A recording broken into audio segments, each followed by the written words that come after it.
Read Hebrews chapter 11, verse number 6. Hebrews chapter 11, verse number 6. But without faith, it is impossible to please him. For he that cometh to God must believe that he is, and that he is a rewarder of them that diligently seek him.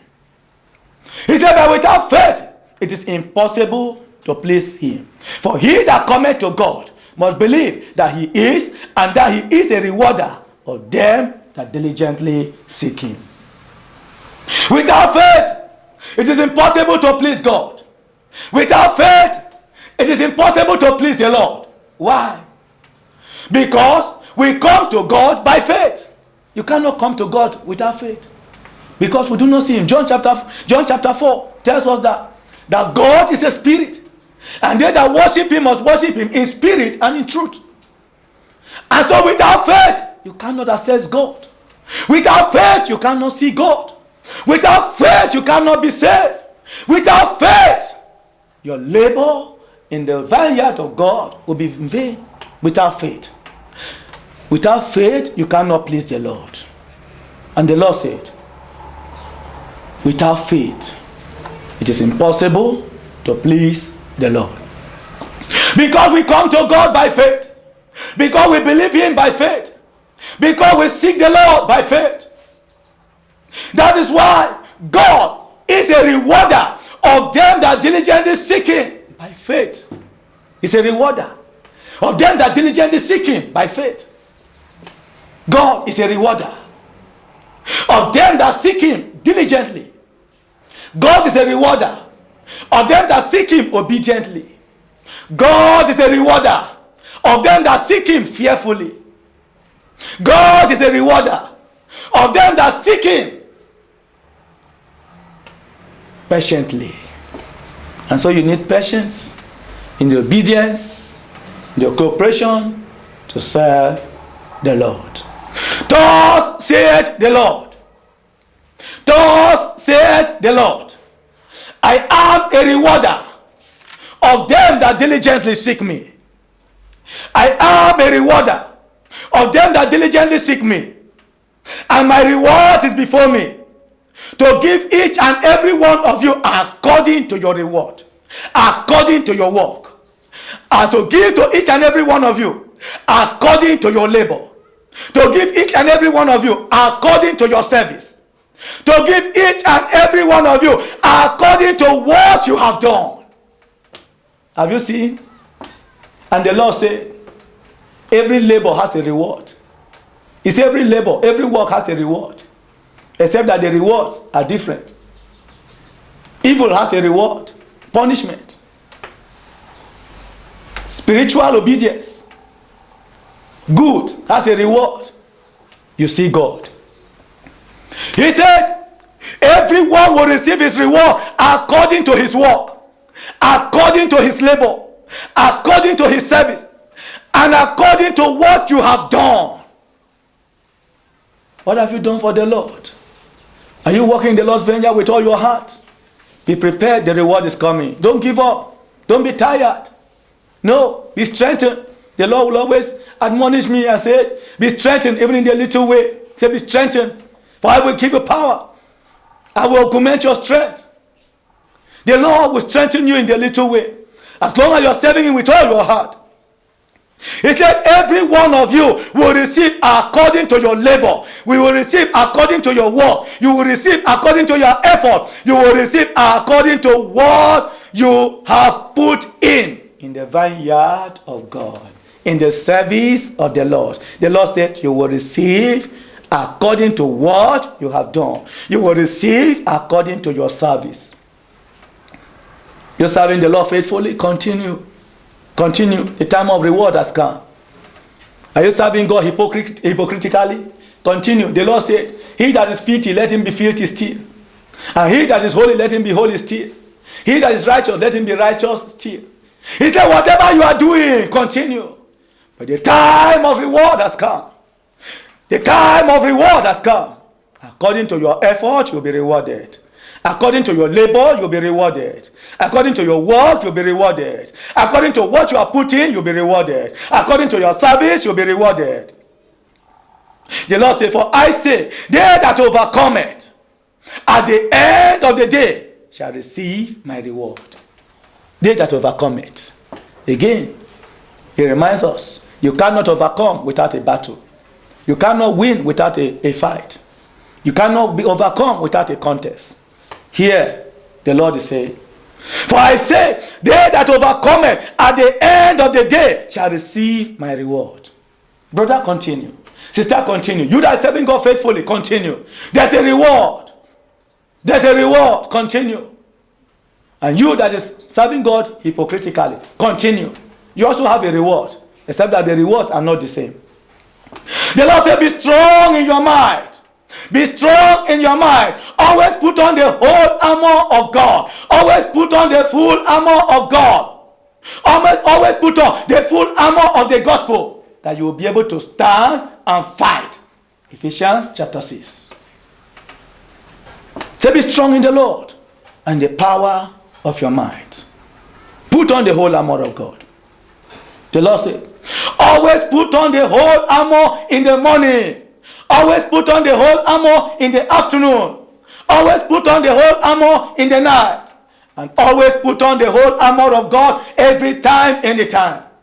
He said, in that you will be able to stand. In that you will be able to overcome the tempter. For the war you are seeing will soon be over.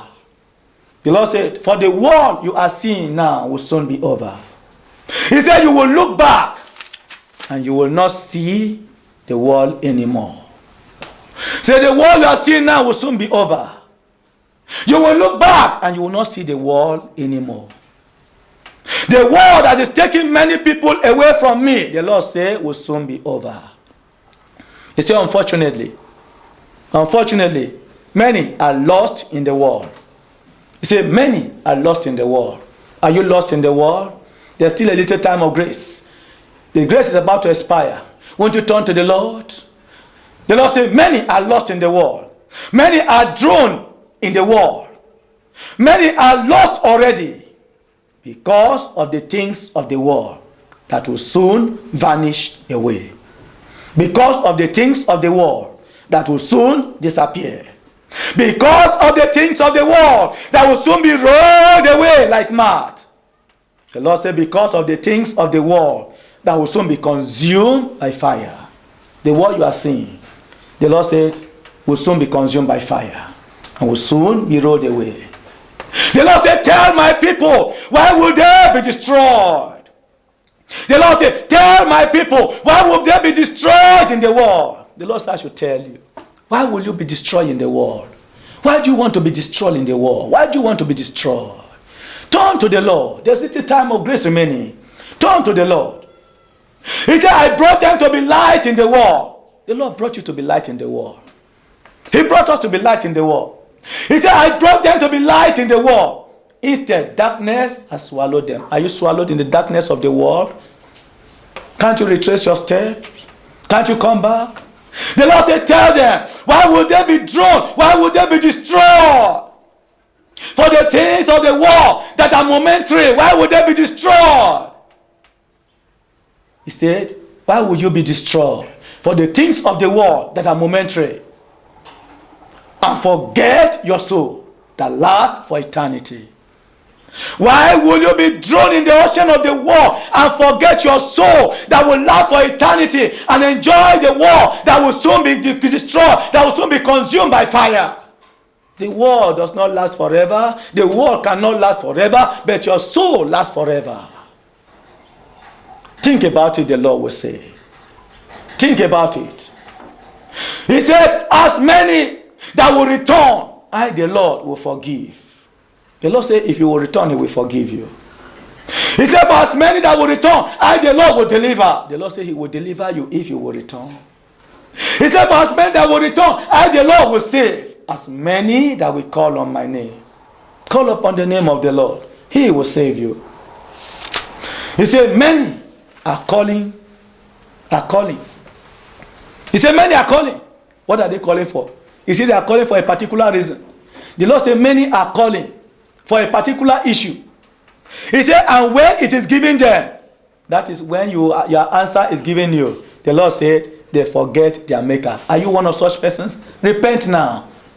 Repent now. The time is up. God is no respecter of persons. He told me, said, I don't look at face. I don't respect man. I don't respect position. I don't respect riches. I don't respect where you find yourself. Are you one of such persons that when you get what you want from the Lord, you forget your maker? The Lord said, repent now, because time is almost up. He said their calling is not for their souls, but for what they want. And the Lord said, it is what you ask that will be given you. And their souls are perishing every day. They are not calling for their souls. Many of my servants are not calling for their souls. In the same way, many of God's children are not calling for their soul. The Lord is saying, many are calling for power. He said, many of his servants are calling for power. Are you one of God's servants that is calling for power? Here. He said, many of my servants are calling for power. Many of my servants are calling for anointing. Many of my servants are calling for gifts and not their souls. Say, many of my servants are calling for power, are calling for anointing, are calling for gifts and not calling for their souls. Are you one of such persons that's not calling for anointing, looking for anointing? You're on the mountain because of anointing. You're on the mountain because you want your gift to flow. You're on the mountain because you want to receive power. What about your soul? Your soul that will last forever. Your soul that will last for eternity. What are you doing about it? Are you on the mountain because of the gift? Have you not heard that the gift of God is without repentance? So once God gives you a gift, you can live in sin and the gift will still be there, deceiving you that you are still a child of God and God is still with you, not knowing that God has left you already. What are you doing about your soul? He said many, the Lord said many are not placing value for their souls. Are you one of such God's servants? Are you one of such God's children that's not placing value for his soul? That's not placing value for her soul? He said many are not placing value for their souls. And time is no more. God is saying time is no more. He said the time for reconciliation will soon be over. The time for reconciliation will soon be over. We are in the injury time. Won't you reconcile now before the final whistle blows? God said the time for mediation will soon be over. We are in the injury time. Time for mediation. God said will soon be over. Won't you make amends now? Won't you turn to the Lord now? God said, as you are hearing me now, I say time for mediation will soon be over. When the time for mediation is over, time for reconciliation is also over. When time for mediation is over, time for reconciliation is over, it means the time of grace is over. It means the time of mercy is over. What will you then do to your soul? Will you want your soul to perish? Final warning. Run for your life. Escape for your life. The time is up. God wants to shut the wall. Make haste while the sun shines.